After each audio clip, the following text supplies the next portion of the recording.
Magandang umaga sa ating lahat. Ngayon ay May 19, 2024 at narito ang update ukol sa maging lagay ng panahon sa susunod na 24 oras. Patuloy pa rin makakaranas ng maulap na kalangitan at mataas na tsansa ng mga pag-ulan, pagkidlat at pagkulog ang bahagi ng Batanes at Babuyan Islands dulot yan ng shear line. Samantala, dito naman sa Metro Manila maging sa nalalabing bahagi pa ng ating bansa ay meron lamang tayong mararanasan ng mga isolated o yung mga biglaan at mga panandali ang pag-ulan, pagkidlat at pagkulog lalong-lalo na sa hapon at gabi dulot yan ng easterly. So pag-ingat pa rin po para sa ating mga kababayan sa posibilidad ng mga pagbaha at pagguho ng lupa. At sa kasalukuyan ay wala tayong minomonitor or namamataan pa na sama ng panahon na maaaring makaapekto dito sa ating bansa.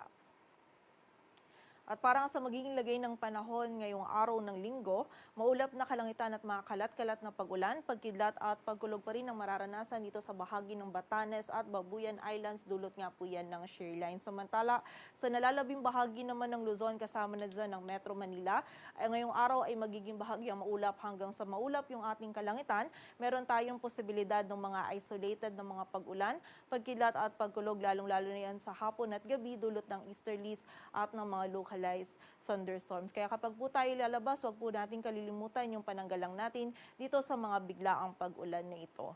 Agwat ang temperatura sa Metro Manila ay mula 25 to 34 degrees Celsius.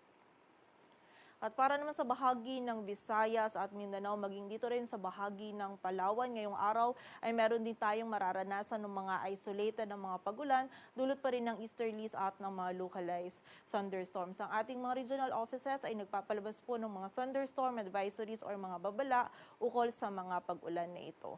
Agwat ang temperatura dito sa bahagi ng Cebu ay mula 28 to 33 degrees Celsius, samantala sa Davao naman ay 26 to 34 degrees Celsius. At para naman sa lagay ng dagat baybayin ng ating bansa, wala po tayong nakataas na gale warning, kaya malayang makapalaot yung mga kababayan natin mga isda, pati na rin yung may mga maliliit na sasakyang pandagat. At para naman sa 3-day outlook ng mga key cities ng ating bansa, in the next 3 days, bukas yan ng Lunes hanggang sa Miyerkules, ang malaking bahagi ng Luzon kasama na dyan ng Metro Manila, Baguio City at Legazpi City ay patuloy pa rin pong makakaranas ng bahagyang maulap hanggang sa maulap na kalangitan. Bahagyang mainit pa rin po yung panahon na mararanasan natin sa tanghali, ngunit mataas na po yung tsansa ng mga isolated na mga pag-ulan, pagkilat at pagkulog sa hapon at gabi, lalong-lalo na po yan dito sa may area ng Northern Luzon. So muli po, pag-iingat para sa ating mga kababayan sa posibilidad ng mga pagbaha at pagguho ng lupa.